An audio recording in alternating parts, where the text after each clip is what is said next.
temos o painel que abordará o tema Os efeitos do PLC 79/2016 e o novo modelo de telecomunicações no mercado dos provedores regionais. Como atualizar a regulamentação sem prejudicar a competição? Nós temos o prazer de convidar para compor o palco o senhor Samuel Possebon, diretor-geral da Teletime e da Telaviva. E os palestrantes que integram este painel, o senhor André Borges, secretário de Telecomunicações do Ministério da Ciência, Tecnologia, Inovação e Comunicações, o senhor Juarez Quadros, presidente da Anatel, e o senhor Eric Rodrigues, presidente da Abrinte. Nós solicitamos que nossos convidados ocupem seus lugares e lembramos a todos que os painéis terão sequência direta, sem intervalo. Neste momento, também temos o prazer de convidar mais uma vez para moderar o painel deste encontro, o senhor Samuel Possebon. Muito obrigado, Marisa. Muito obrigado, mais uma vez, à organização do evento, por esse convite. Obrigado aos debatedores por estarem presentes aqui conosco. Eu acho que a gente pode aproveitar um pouco daquilo que já foi dito agora na sessão de abertura. Acho que tem alguns elementos interessantes para a gente explorar. Antes disso, eu vou pedir para o Eric, que tem uma apresentação para a gente fazer, e a gente segue para o debate, para abrir o espaço também para a plateia poder perguntar para as nossas autoridades aqui, e a gente poder bater uma bola com vocês sobre alguns dos temas que foram colocados. Então, Eric, eu te pediria para fazer a tua apresentação e depois a gente segue aqui com o painel.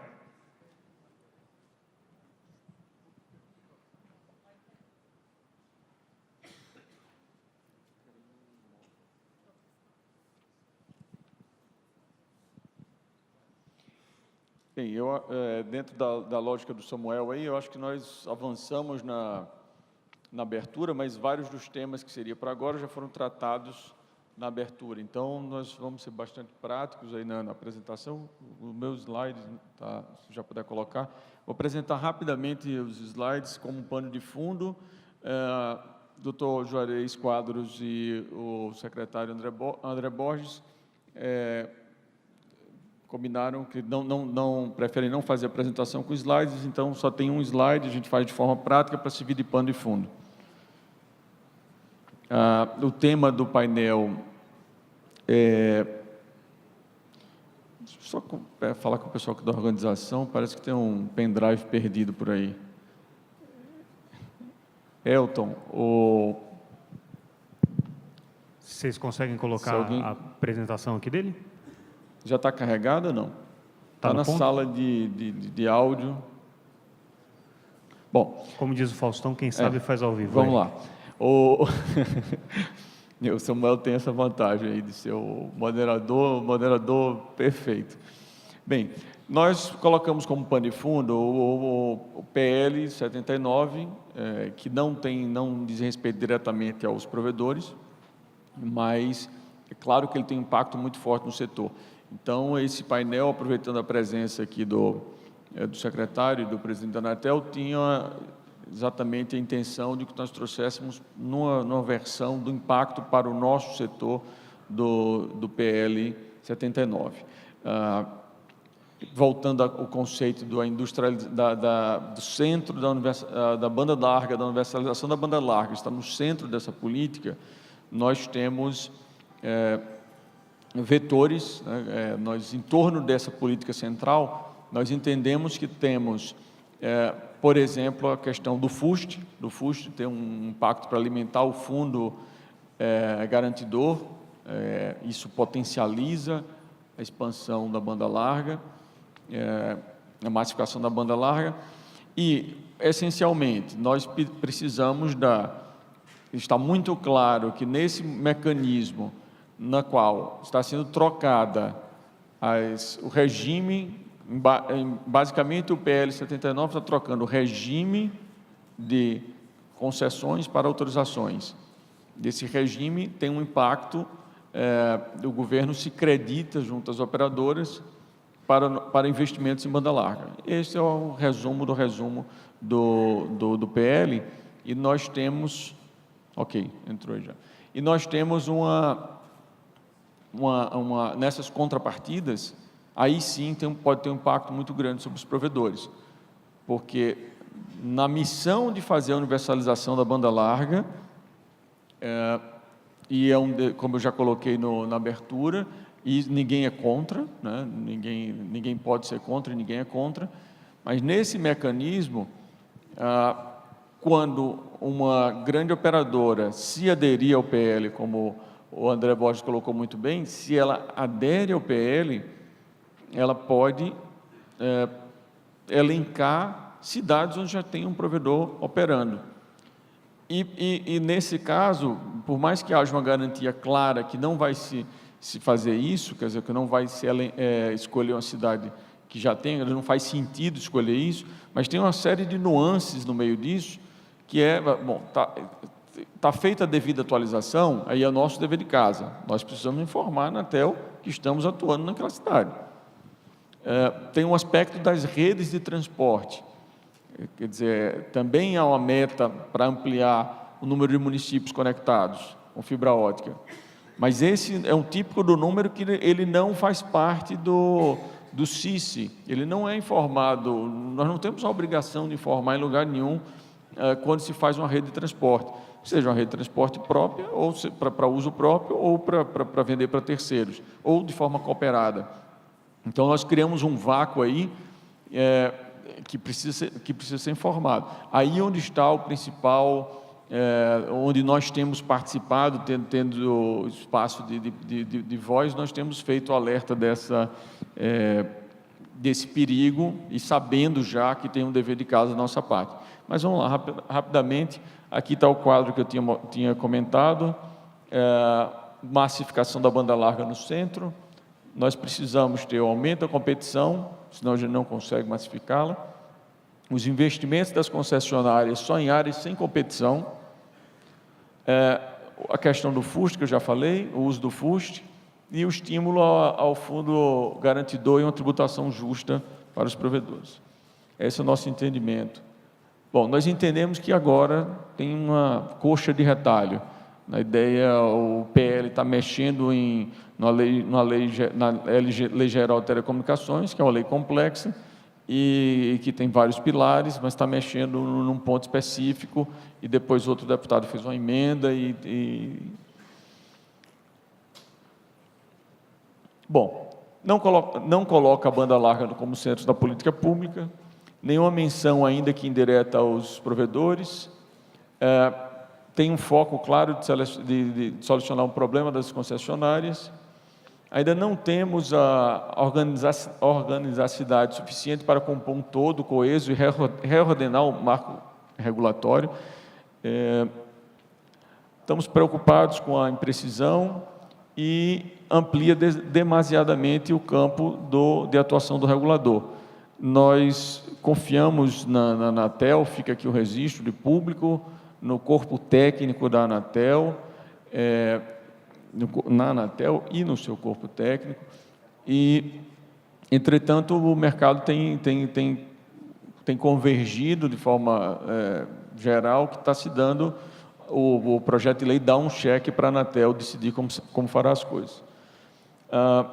Defendemos que a MCTIC deveria propor, definir, fazer e aprovar, determinar a aplicação de uma política pública com foco em banda larga, tomar como base os principais tópicos e conclusões do relatório elaborado pelo antigo Ministério das Comunicações e Anatel, que inclusive entrou em consulta pública na época, e com a banda larga como principal eixo da política pública, reescrever a LGT do primeiro ao último capítulo, corrigindo essa coxa de retalhos. O que é que ainda dá para ser feito ou como atualizar a regulamentação sem prejudicar a competição? Bom, nós estamos falando em aprovação, uma premissa é que seja aprovado da forma que se encontra, a necessidade de regulamentação, adaptação da concessão, forte, transparente e enérgica a participação da Anatel nesse processo, exatamente pela força que a Anatel vai ter nesse processo. E lembrando sempre que o dinheiro, no nosso entendimento, o dinheiro proveniente da desoneração que o PL traz é dinheiro público. Bem, sugerimos condicionar as migrações da concessão para autorização ao cumprimento do atual PGMU, que é o Plano Geral de Metas da Universalização, e o PGMC, que é o de Metas da Competição, com foco no SNOA, que é o mecanismo da Anatel de incentivar a competição das ofertas públicas. Mais uma vez, protagonismo do sistema de negociação e compromisso de investimento, quer dizer, garantir que sejam aplicados somente nas áreas sem competição, como eu já coloquei outras vezes. Que a questão dos bens reversíveis, que é a maior discussão, e aí o Dr. Juarez e o André são professores nessa área, nessa discussão que é complexa dos bens reversíveis, mas que entre em consulta pública e que tenha total transparência.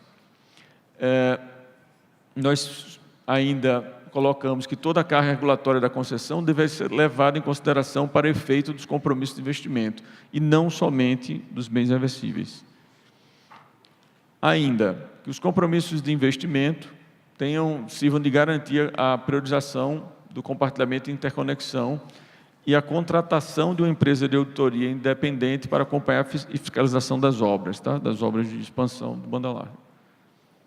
Bom, o saldo da migração deveria levar em consideração todo o período da concessão, como também apontou o TCU. A infraestrutura de rede que suporta o STFC também seja compartilhada com a banda larga. Questões ainda por serem definidas. Que deve ser contabilizado para efeito dos compromissos de investimento? Ainda não está claro. Quais os critérios objetivos para a priorização de áreas a receberem os investimentos? Existe uma discussão dentro da Anatel, eles chamam de dentro para fora, de fora para dentro, que seria, quer dizer, atacar primeiro as cidades que estão, que o investimento menor cria mais impacto, ou começar na ponta onde existem cidades mais carentes, que não é do interesse de ninguém. Ainda não está clara essa metodologia também. Como garantir que os provedores regionais que fizerem investimentos por conta própria não sejam prejudicados pelas concessionárias dentro desse processo? Também o André já falou um pouco sobre isso, mas como assegurar o acesso às novas infraestruturas de maneira equânime, com isonomia. Bem, nós ainda comentamos aqui os bens reversíveis como parcial garantia do cumprimento das obrigações de investimentos, porque nós temos uma preocupação que esses investimentos, esses acordos sejam feitos e depois não sejam, realmente não haja o cumprimento não seja realizado e que o Estado fique com prejuízo. E uma brincadeira aqui, né? O desenho é uma brincadeira, mas a preocupação é que, se nada disso ocorrer, um impacto negativo para os provedores e uma consequência para o consumidor final e para a sociedade como um todo. Impacto negativo é investimento em áreas com competição, que a gente já falou, ou o investimento em áreas rentáveis que já contam com rede das concessionárias. Tá? Seria uma concorrência desleal, utilizando dinheiro público para subsidiar essa concorrência desleal. Essa aqui é uma nova medida provisória que eu posso pular, mas basicamente a gente entende que ela já atende a uma medida desse mês, de maio, e que ela atende à regularização de créditos não tributários, porque ela prevê também débitos com autarquia e a Anatel uma autarquia. Basicamente, correndo é isso aí para a gente começar o debate e cumprir a agenda. Obrigado. Muito obrigado, Eric.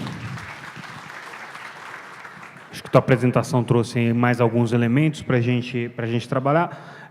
Eu acho que na apresentação do secretário já houve uma novidade, ou pelo menos um fato relevante para ser destacado, que é o plano de conectividade, ou pelo menos alguns detalhes a mais sobre o plano de conectividade, que de alguma maneira complementa o PLC 79, aquele que foi sem nunca ter sido, né? Quem sabe um dia venha a ser, mas ainda está naquele limbo que a gente não sabe para onde vai, né? A política no Brasil nos surpreende a cada dia e é realmente imprevisível saber o que vai acontecer no Congresso. Mas, de qualquer maneira, como destacou o secretário, existe um plano de conectividade que está sendo elaborado, que será anunciado com ou sem projeto, e aí disso dependerá a questão do financiamento, dos fundos.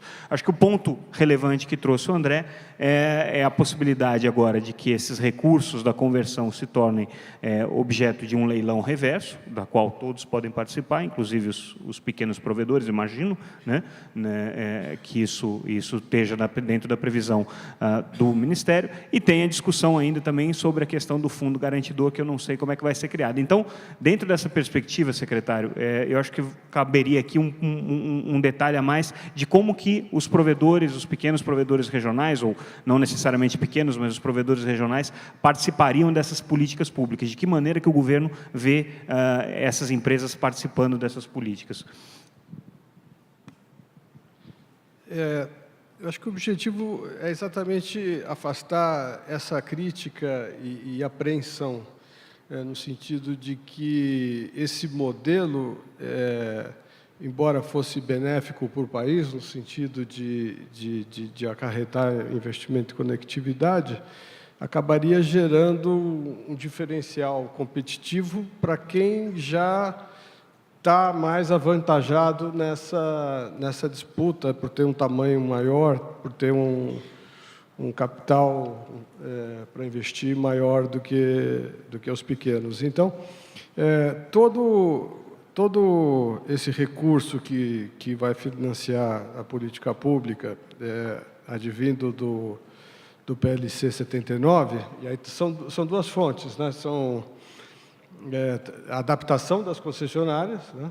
E isso pressupondo que elas elejam essa alternativa de adaptar a sua outorga, elas precisam tomar essa decisão. Então, isso aqui é um preço público de adaptação, assim como para licitação e renovação de outorgas, onde o preço público será pago através de investimentos, medidos pelo valor irrecuperável do investimento, ao invés de se pagar dinheiro.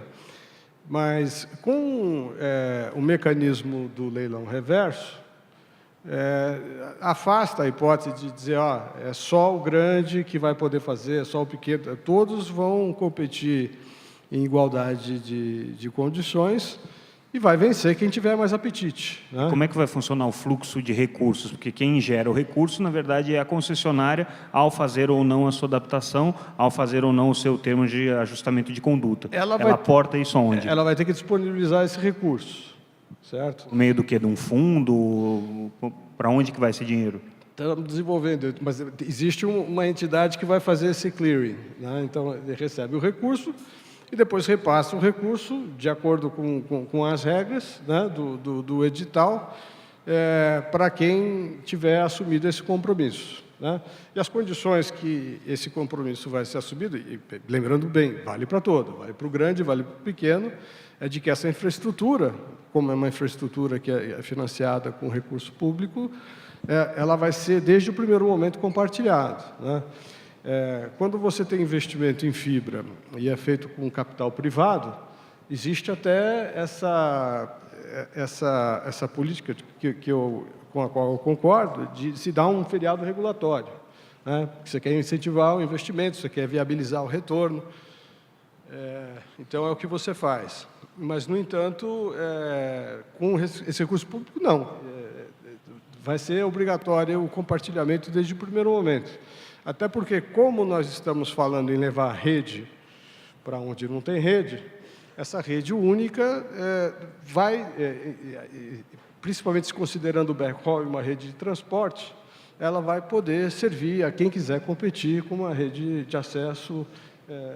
E já está claro para vocês se 100% do recurso proveniente do PLC 79 será disponibilizado dessa maneira, ou uma parte fica condicionada a projetos específicos daquela concessionária que se converteu, e a outra parte seria por esse mecanismo de leilão. Isso já está definido ou não? Para nós, assim, o que não está definido é quanto dos recursos dessas licenças vão estar disponíveis para financiar a política Por pública. enquanto, zero, porque não tem o PLC. Exatamente, zero.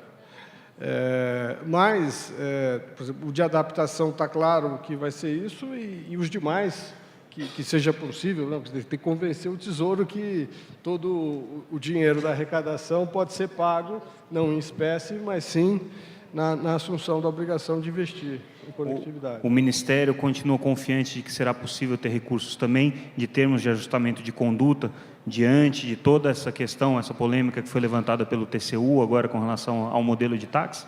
Eu entendo que sim. Eu entendo que o regulamento dos táxis foi um regulamento amplamente debatido, teve consulta pública, teve audiência pública. É um processo que começou, acho que em 2012 ou 2013, né?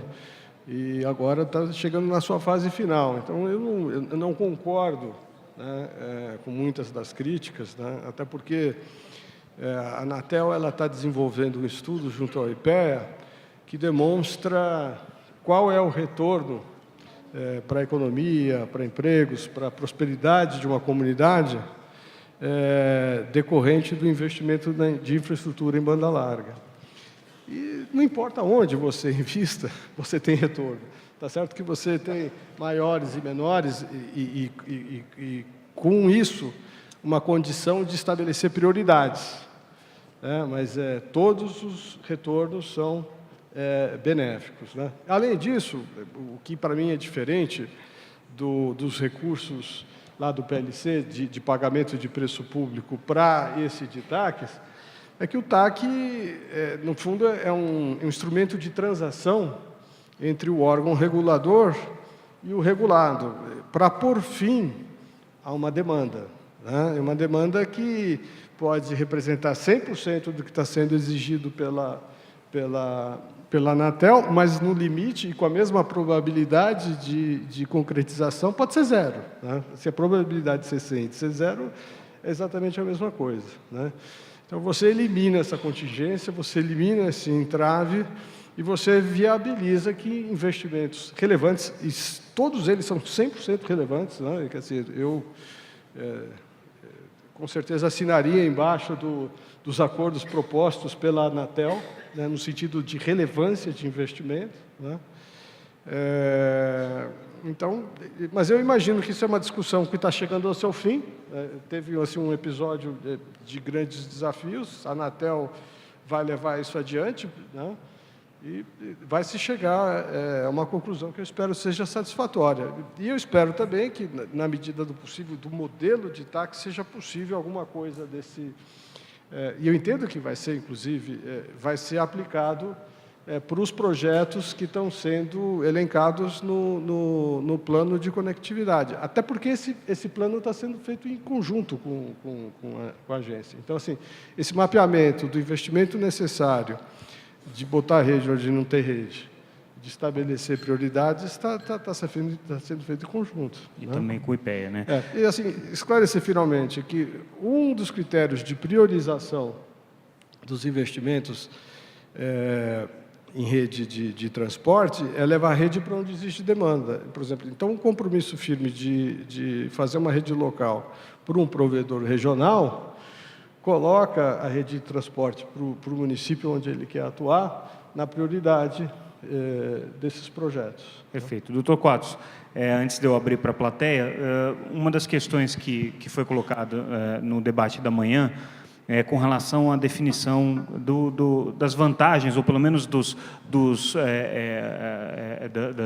obrigações regulatórias que caberiam ou não àqueles provedores que não têm poder de mercado significativo, ou chamados pequenos provedores. A Anatel teve uma discussão agora recentemente, durante o período do PGMC, se classificaria todo mundo que não é poder de mercado significativo como um pequeno provedor para ter esse feriado regulatório, né, ou pelo menos não ter determinadas obrigações. Essa discussão ficou adiada. Eu pergunto para o senhor como é que está essa discussão agora dentro da agência, e também um outro ponto que foi colocado com bastante ênfase na parte da manhã, a questão dos serviços de valor adicionado de que maneira que a Anatel pretende conduzir essa questão, uma vez que ela é prevista em lei, mas existe ali na regulamentação do SCM, existe uma certa sobreposição entre a prestação dos serviços de telecom e os serviços de valor adicionado. Pelo menos essa foi a colocação do debate da manhã. Obrigado, Samuel. Bom, a própria LGT, nas letras dela, diz que serviço de valor adicionado não é serviço de comunicações, nem que com ele se confunde, né? A lei, claro, está defasada, né? Porque está difícil hoje ver onde é que está o limite realmente entre telecom e, como na sigla chamamos, o SVA. E esse é um problema para a agência, porque não só essa parte aí, mas vários artigos na lei estão defasados em função da realidade. A lei ela foi desenhada e sancionada depois, num outro momento do país, em que ali a escassez era de voz, né? Hoje, ninguém vai mais ao gabinete do presidente da Anatel, parlamentares, governadores, prefeitos, para pedir orelhão na praça da cidade, para pedir um celular, como eu tenho um artigo que eu falo, que era o meu reino, parodiando, né, o Shakespeare, que era o meu reino por um cavalo. Então, no passado era meu reino por um telefone, e depois veio a década do celular, era o meu reino por um celular. Hoje, quem vai lá é o meu reino por uma banda larga. E nem quero em 3G. Em geral, é meu reino por uma tomada, tá? A gente prefere a tomada, pode ver que todas as mesas aqui, essas cadeiras, têm uma tomadinha. Então, isso é mais importante ainda. E essa tomada é universal. Você pluga, dali você tira voz, dados, imagem, tudo que você precisa. E, nesse momento, principalmente aqui para a plateia, esses provedores, então, de internet, né? É o negócio, eles chegam com os cabos, principalmente cabo, em função das velocidades necessárias, deixam uma tomada, no bom sentido da palavra, dali nós tiramos tudo o que precisamos. Então, daí a necessidade realmente da revisão da lei. E, infelizmente, a lei está parada. Eu não arrisco, não ponho a minha mão no fogo, tanto que a Anatel ontem, em audiência pública, anunciou que está encerrada a fase de consulta pública do Plano Geral de Outorgas, que estava aderente ao projeto de lei, porque nós não podemos, como está no artigo de hoje do Estadão, ficar numa interinidade permanente com relação aos contratos de concessão. Os contratos de concessão também foi anunciado ontem na audiência pública, que a Anatel, quando fala oficialmente, ela fala em audiência pública ou no Diário Oficial. Então, hoje eu já posso falar, porque já foi tudo anunciado ontem em audiência pública, repercutiu na mídia de hoje, inclusive no artigo que você escreve muito bem também, nas suas matérias, de que, dia 30 de junho, nós vamos partir para acabar a interinidade permanente, para fazer, sim, o contrato de concessão do período 2015-2020, que já estamos às vésperas de tratar já do novo período, que é 2020 a 2025, e aí já é a última renovação dos contratos, que nós estamos, então, ainda na penúltima.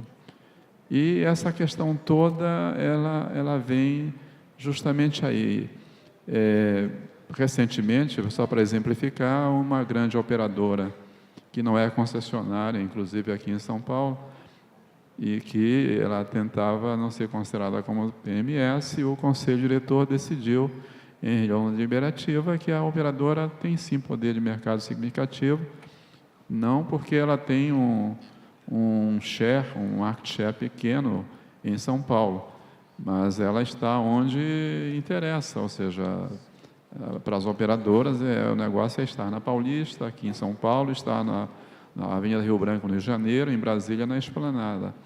Então, essa questão de PMS, é claro que, no caso dos provedores aqui, ao qual é o fórum, não daria para considerá-los nunca com poder de mercado. E daí eles têm, sim, as vantagens que o conceito de PMS permite, para poder, sim, serem entrantes, serem alavancadores, como estão sendo no momento, nesse mercado, principalmente de acesso à banda larga. Então, o PLC, eu não perco as esperanças, mas eu sei que elas estão lá no fim do túnel, e a gente não sabe se aquela luz no fim do túnel, na verdade, é uma locomotiva que vem para cima de nós, né? Perfeito, obrigado, doutor Quadros. Lembrando que daqui a 1 mês e alguns dias a Lei Geral de Telecomunicações completa 20 anos de sancionada. Então, é uma lei aí que já atingiu a sua maturidade. Queria abrir para a plateia, para que vocês tenham a oportunidade de perguntar para os nossos debatedores. Peço para que vocês sejam breves e objetivos na pergunta, de preferência que dirijam a um dos nossos debatedores e se identifiquem também. Pediria, então, para as nossas assistentes levarem o microfone. Tem aqui 2 perguntas já inscritas e o microfone está aqui.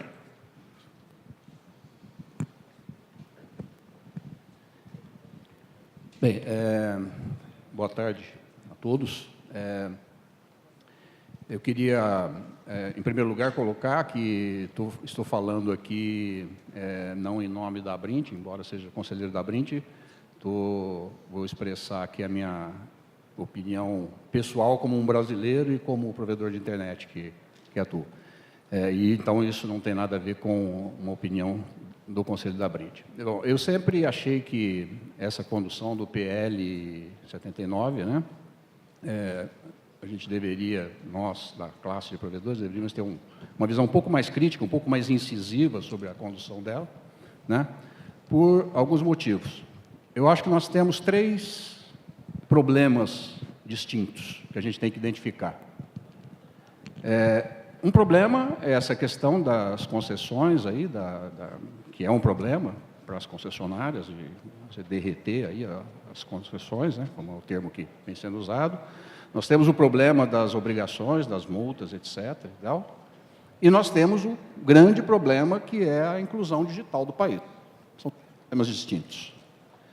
Me parece que o PLC 79, ele ataca muito mais os 2 problemas, os das concessionárias, né, relacionados às concessionárias, do que o problema da inclusão digital. Por quê? A gente não vê a mesma agilidade que se tentou dar, né, e felizmente foi barrado agora pelo PL 79, a gente não vê a mesma agilidade nas outras coisas que efetivamente influenciariam no grande problema que é a inclusão digital, como, por exemplo, a questão dos postes, a questão das barreiras de rodovias, etc., etc. Não vemos a mesma agilidade por parte do governo nesse sentido, dos nossos políticos. Então, não é exatamente uma pergunta, mas simplesmente uma colocação, uma impressão sobre essa questão do PLC 79. André, você quer comentar? Acho que eu devo, né?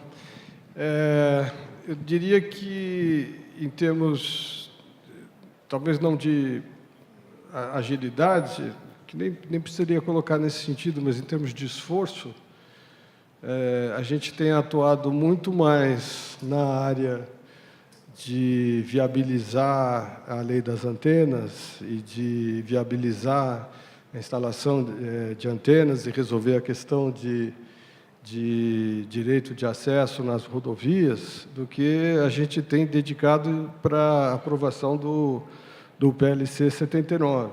Né? Então, da mesma forma, temos gasto muito mais homem-hora e conversa com autoridades para implantar o fundo de garantidor do que a gente tem gasto com o PLC 79. Né? Porque são coisas que demandam um esforço, são difíceis de realizar. Por exemplo, a questão de lei das antenas, nós precisamos chegar num padrão de recomendações, numa cartilha, efetivamente, que passe a ser seguida por todos os municípios do Brasil. Né? E o que a gente está tentando fazer é implantar no Distrito Federal, em São Paulo, até para ter o que foi feito num desses municípios mais representativos, né, como um modelo que possa ser seguido no resto do país, porque está tendo uma resistência grande, existe uma lista grande de municípios e até conseguir se padronizar isso é algo que realmente demanda esse tipo de esforço que está sendo realizado, inclusive com a ajuda de vários operadores e de várias associações, né, nesse sentido. O Fundo Garantidor, por exemplo, ele acabou ficando como uma alternativa do Fundo Garantidor de Infraestrutura, que está tendo o seu escopo ampliado por decreto, porque ele não previa o investimento em infraestrutura de telecomunicações, né? Isso foi coisas estatais, né? Isso saiu do MCTIC, aprovado pelo ministro Kassab, e vai passar agora pelo planejamento, que deve ser célere, até porque o planejamento tem apoiado o Ministério já há bastante tempo. Desde que eu estou trabalhando nesse assunto, a parceria com eles é bastante boa, então tenho certeza que a aprovação será rápida. E agora o desafio é conseguir achar verba no orçamento de todo o Ministério para capitalizar esse fundo e para poder permitir que ele comece a ser utilizado, que comece a girar, né?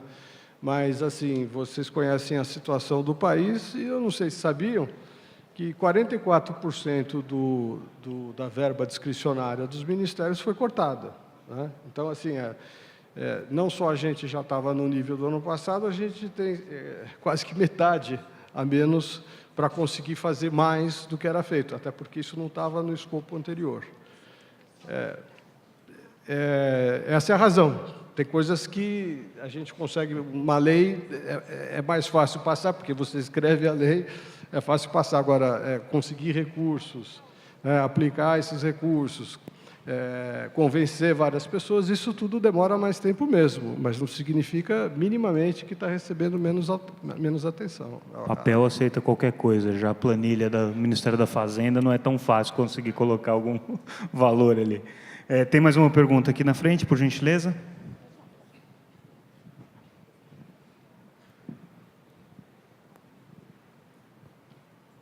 Eu me chamo Alan Caldas, sou um pequeno provedor.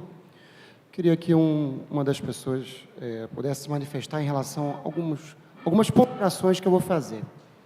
Embora politicamente o Brasil esteja se derretendo, eu me sinto orgulhoso em ver pessoas firmes das nossas instituições estando aqui representando essas instituições, né? A Anatel, o Ministério das Comunicações. Então, assim, dessa forma eu parabenizo e me sinto orgulhoso. Algumas ponderações que eu tenho aqui em relação à atuação da agência é o seguinte: o SNOA é um grande avanço, realmente para o provedor uma coisa muito boa. Só que acaba que no final das contas ficou aquela coisa assim, pô, ganha, mas não leva. Os produtos estão lá ofertados no SNOA, mas é muito caro. Na prática, nenhum provedor regional que eu tenha ouvido falar contratou algum produto do SNOA. Então, assim, realmente, eu queria entender em que momento a agência, junto com as operadoras de PMS, combinaram isso. Por que isso não foi para frente? Está lá, só existe no papel ou no site, digamos assim, né? Então, assim, isso é um questionamento. Eu vi também um posicionamento sobre uma demanda que vai ter agora no mundo, e vai ter no Brasil também, que é a internet das coisas. A internet das coisas é uma tendência que os produtos têm de ter conectividade. Eu não vejo outro caminho para que os produtos tenham conectividade que não seja por 3G. Aí a gente fala, e o MVNO no Brasil, por que isso não colou? Por que não é interesse das operadoras ter o MVNO operando de fato no Brasil? E no mundo isso é um exemplo.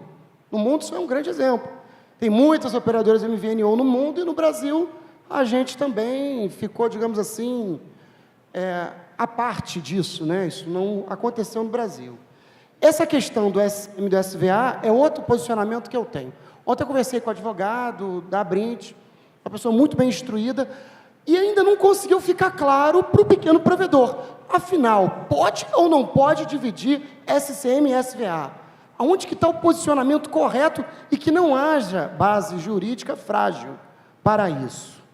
Então, eu não vou ponderar mais coisas, que senão o tempo está. Vamos por aí, porque a gente já está com o tempo apertado aqui. Acho que fica mais para o doutor Quadros. Temos algumas questões aí importantes colocadas sobre aspectos regulatórios. Eu vou ainda pedir que eu possa falar alguma coisa sobre o que foi ainda levantado pela primeira manifestação, né, para depois chegar na sua lá. É claro que a Anatel ela implementa políticas públicas, né? Ela não faz política pública. De acordo com a Constituição brasileira, a competência de políticas públicas é do Poder Executivo, ou seja, o Presidente da República auxiliado pelos ministros de Estado. Então, eu também tenho meio século de experiência no setor, e grande parte como servidor público. É importante que não se amarre muita disposição em uma lei, porque depois nós teremos problemas para poder movimentar o Congresso Nacional para fazer alguma alteração.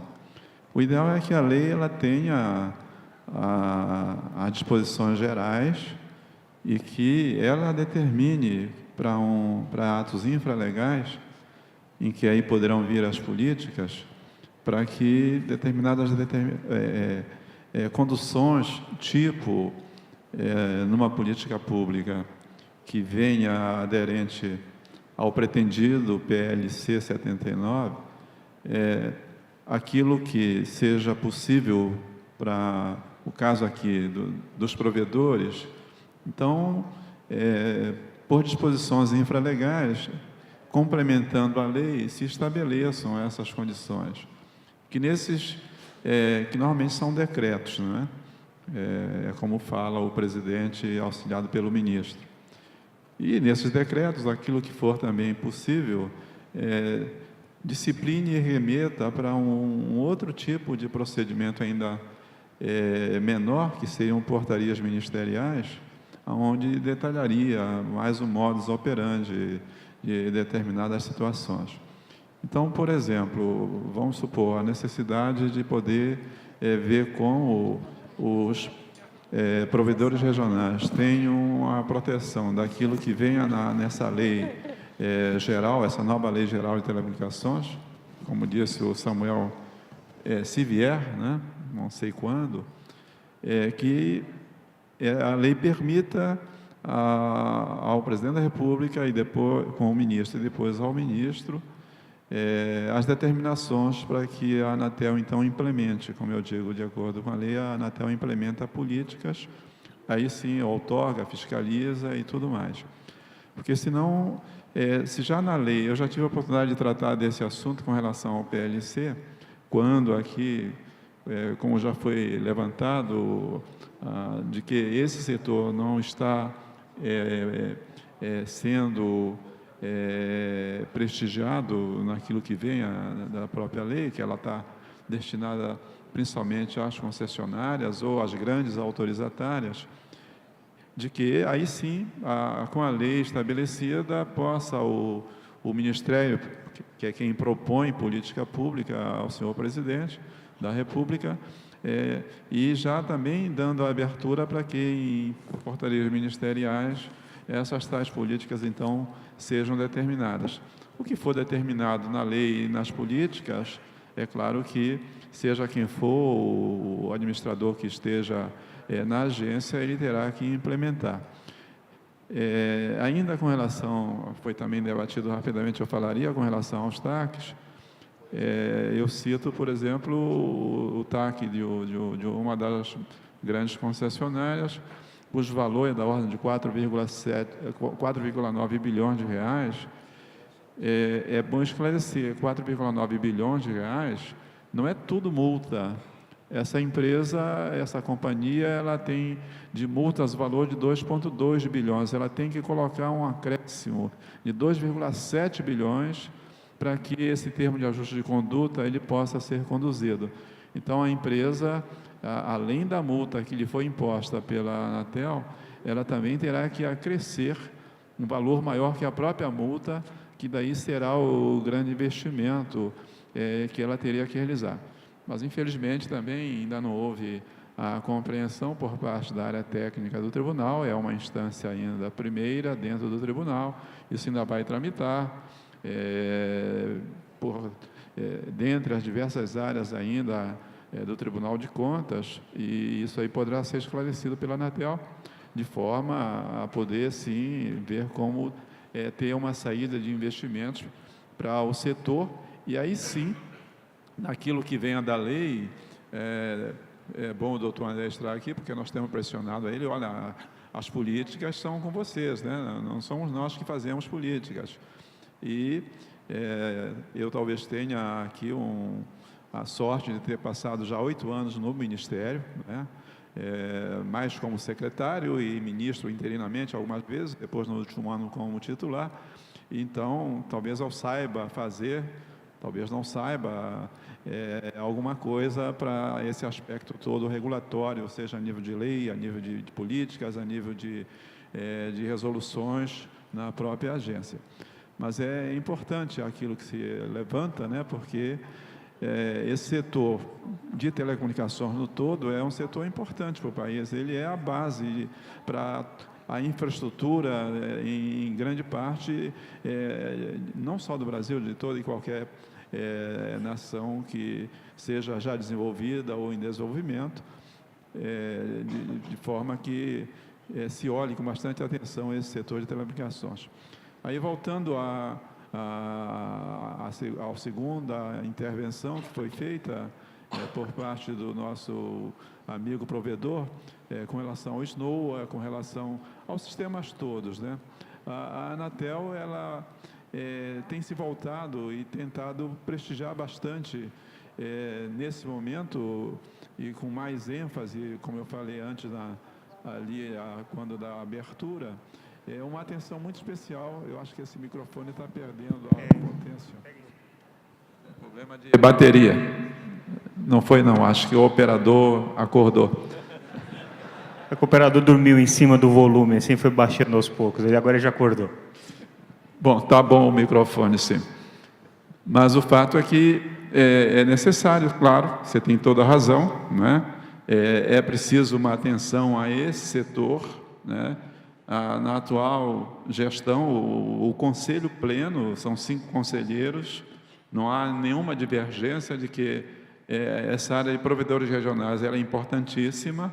Claro que nós temos problemas, na hora que você fala de postes, não só o pequeno provedor, ou o médio provedor, ou o grande provedor. Todos estão com problema em função de um outro setor, né, que eu não vou aqui abrir a discussão para isso, que vocês vivem mais na pele o problema, mas há uma discordância com relação ao valor de referência. Esse é o problema, e eu sei que vocês pagam mais até do que as grandes operadoras. Isso nós temos que resolver.